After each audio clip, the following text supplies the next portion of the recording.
Welcome to Afterlife Topics and Metaphysics with your host, Cyrus, where we talk about complex, paranormal, supernatural things. Not everyone's cup of tea, but it might be your cup of tea. Maybe that's why you're here.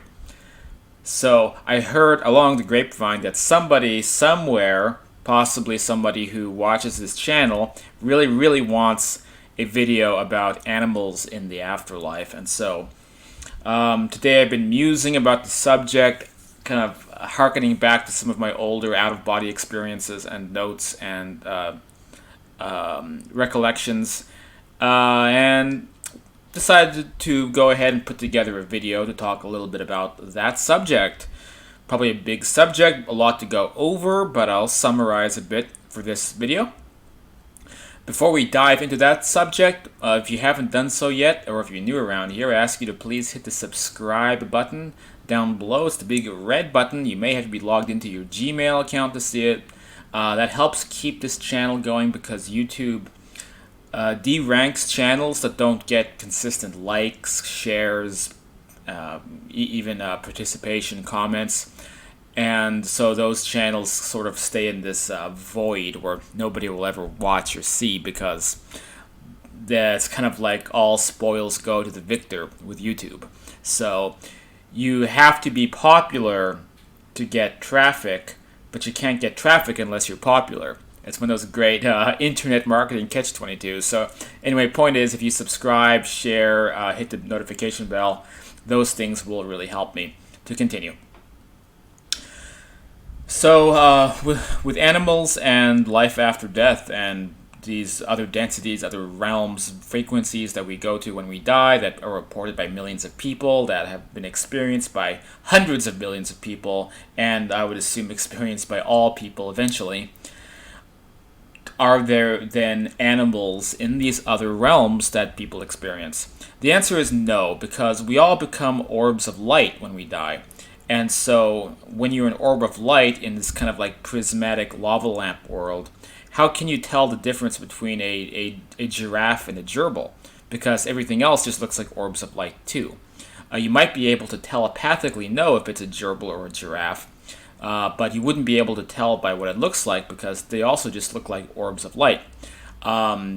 Unfortunately, orbs of light have attempted sometimes to look like their previous selves, but those attempts usually don't work out too well. So that's my answer. Thanks for tuning in. I'll catch you guys on the next video. No, obviously I'm just joking. I'm doing a parody about some descriptions in certain very silly books I've had the misfortune of looking at that have described other worlds and the other side this way. And so anybody who comes to this channel a lot, they'll know that I like to goof around like that. In fact, the other side, the astral dimension, there's many gradients. There really are like formless orb of light worlds that people have gone to, but the most common place we go to is the higher frequency version of this same planet. So it's literally the planet you're on right now, but it's a higher frequency version of it. So it's essentially like every plot of nature on this world also exists on that side. And there is a continuance of nature that I talk about quite a few videos back. I discussed the issue of nature and entropy and how entropy must still exist for nature to exist. So a little bit of a thought experiment, a little bit of a riddle that I discuss in prior videos. And on that same note, of course, if there's nature, there are entities living on what we call the animal spectrum, like this lovely baby hippopotamus that I have up on the screen. I googled baby hippo. Yeah, check this guy out. Like, isn't it funny? The hippopotamus is one of the most dangerous animals on Earth. Like, more people get killed by the hippopotamus in Africa than any lion or alligator or any other animal. But who can resist the delightful hippopotamus? Let's look at this guy right here. Toronto Zoo has a new baby hippo. Aww. Anyway, so if there are nature cycles on this astral dimension, then there are animals too that I have observed in the out of body state, and I have also inquired about the nature of animals on that side. And I'm just gonna tell you guys a little bit about what I've heard from quote unquote dead people in the out of body state when I've conducted interviews and done investigations, which I was doing a lot of back in the heyday in 2016, 2017, in that area when I was, I think, at the height of having like really cool OBEs almost every week. 2015 also, I was doing a lot of really cool astral travel types of things. So, firstly, I've had experiences with pets who have crossed over, and one of the first things I've noticed is the ability to communicate telepathically. Now, I haven't done this with all of the pets, but there's a couple different cats that I've done this with, and like when you're doing when you're doing that, it just seems as normal as anything else. Oh yeah, my cat said that he wants, he wants to go outside.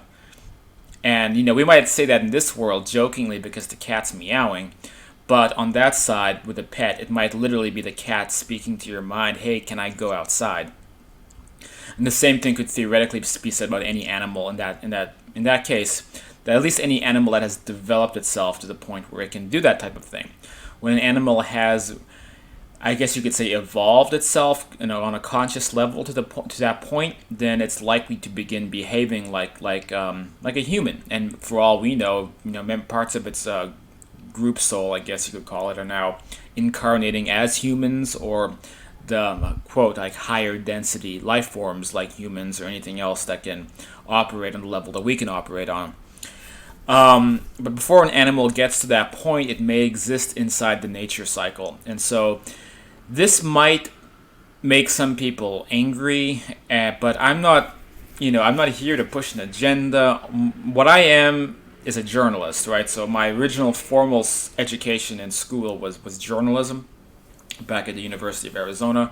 I thought maybe I'd be like a foreign correspondent or something, but I ended up focusing way more of my attention on like the afterlife. And I get answers from people living at least on like the middle astral level that can be very similar to this world. And what I've been told is that there's this thing called a nature cycle, and it has to do with, again, the concept of entropy. So nature wouldn't be nature if there was no entropy. Leaves die, they fall on the ground, they decompose. Earthworms ferment the soil. Plants grow, and it all kind of comes together like that. And like no one can deny that it's really, really beautiful, even though it's kind of like sweet and sour, because it sucks when you look at nature and you look how cruel nature can be. So you'll see things like parasites that take over animals and take over their brains. There's that one parasite that infects like grasshoppers, like the horsehair worm, and it takes over their brains, like it like turns them into zombies. You have, of course, predators that hunt and kill. So on one hand, like nature is very cruel, and yet on the other hand, nature is really, really beautiful. So it's this very interesting dichotomy, and it all comes together, but creates something that is ultimately beautiful. So people who have that connection to nature, it's like they can appreciate all of that. And if you didn't have entropy, like nature wouldn't be nature. So I use the analogy of the cotton candy forest. So there would, it would just be a big synthetic, I don't know, like a big artificial construct. It wouldn't be nature. You wouldn't have actual trees, and you probably wouldn't have real wildlife. It would be synthetic. So my philosophy has always been firmly, give me the real thing or don't give me anything at all. I would rather experience something that's real than have something that is an illusion. Fortunately, on the astral side, nature exists and it's not an illusion. But if we want that, then we also have to accept the ugly that comes with it, which is that it seems like animals will live and die on the astral side. Animals will hunt and kill other animals down just like here to the itty-bitty levels. Now, it's not to say it's exactly like here, because I've been explicitly told that nature is, quote, more pleasant, even though nature still exists. the example I've been told was that you can walk out in the woods and find a random pond out in the woods and jump in it and go swimming and get out, and there won't be any like leeches or creatures biting you or anything like that. It's like it's all there's a kind of a perfect harmony in place, so we don't experience that same unpleasantness like we do here. But at the same time, I've also been told that if there's a lion on the astral side, that lion is probably hunting and killing animals and eating them. So just like here. So I think that there's less of these kind of like lower vibration creatures on the astral level, which is a funny way to put it. But I was kind of interested because my a friend named Kensho, the Mexican out-of-body practitioner, he has a book called Out-of-Body Experiences by Kensho. He explained that he learned that certain animals, like as an example, bed bugs, are manifestations of a lower energy on the dimensional spectrum. So to us, we might just think it's just another horrible insect, but really its alignment is to the dark. And that if you have, for instance, if you have if there's a motel and has a bed bug problem, it might not just be because there's bed bugs breeding. It might be that there's a negative vibration in that motel room.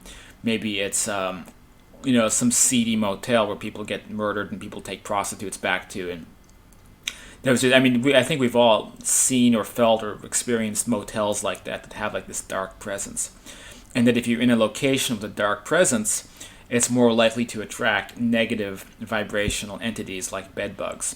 So my interpretation is that you won't, on the middle astral levels, I don't think you'll find like lower vibrational dark entities like bed bugs and mosquitoes, or like these creatures like it's like they have no purpose to the ecosystem.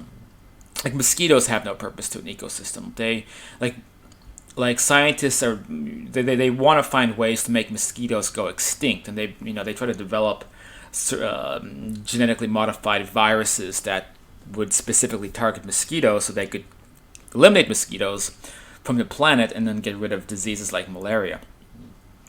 So they serve no purpose. So it's the same with like bed bugs and ticks and like these types of creatures, because they're parasitic in nature and they're exploiting the world around them. They're operating from this dark, selfish spectrum. So I think on these middle astral levels, those things don't exist, or they do exist on the lower, darker astral levels. But on the regular astral levels, I don't think that we're going to see entities like that. Well, on the flip side, we will see a very wide and varied animal kingdom, just like here, which includes the good and the bad with that. But is it really bad? One analogy that I would put is that similar to, I'm going to be hearkening back here a little bit, but when I was a boy, my father bought a series of fantasy books for me, and it was called I think it was like the Dark Elf trilogy, and it was written by R.A. Salvador. And the first book was called Homeland, I believe. And the star is basically there's an elf named Drizzt, and he's an evil elf, or comes from a kingdom of evil elves that live under the ground. But he recognizes how twisted and backward his civilization is, and he takes on principles of honor and becomes an exile and escapes from his underground city and comes out to the surface, becomes a good guy. And he has a pet panther, but the panther lives on the astral plane. When he wants the panther to come, the panther materializes into his realm, and then fights for him, which is a very interesting concept. I mean, it's almost like, I think on the middle astral you can actually see things like that happening because it's more fluid. Different realms can interact with that realm, unlike here. So there could be like a different type of astral dimension interacting with the normal astral dimension.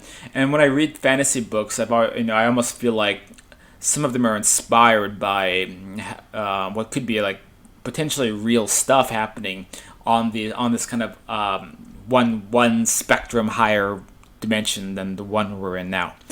But anyway, so Drizzt the Dark Elf had a astral panther, and there were some scenes in the book, or I don't know which book. There were 3 books that I read where he would go, I believe, to visit the panther in the astral realm, and the panther was engaged in a perpetual hunt against like a gazelle. So he would go into like the savannah and see his pet panther chasing and hunting a gazelle who was fleeing from the panther, until finally he would catch up with the gazelle, kill it, and eat it.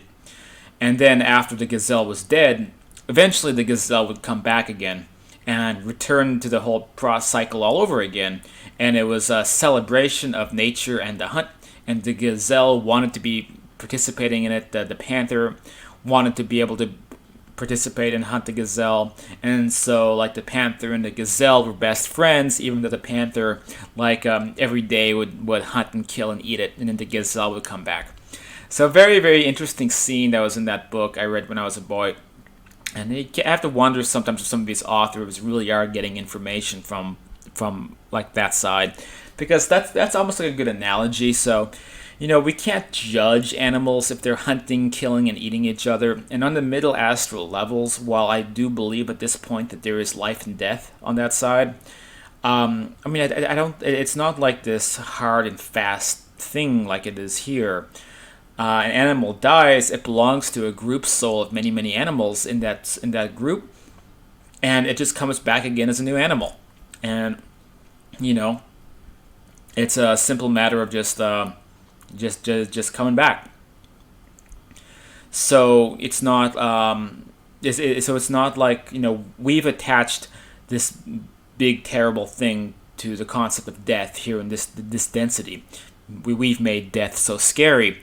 On the middle astral level, it's not it's not such a tragic thing if something dies. I think it just comes back in as a group soul. Now, what I've also been told is that an animal in a group soul like that, part of the nature cycle, if it gains self-awareness, it will begin adapting characteristics that are recognizable as being closer to like who we are.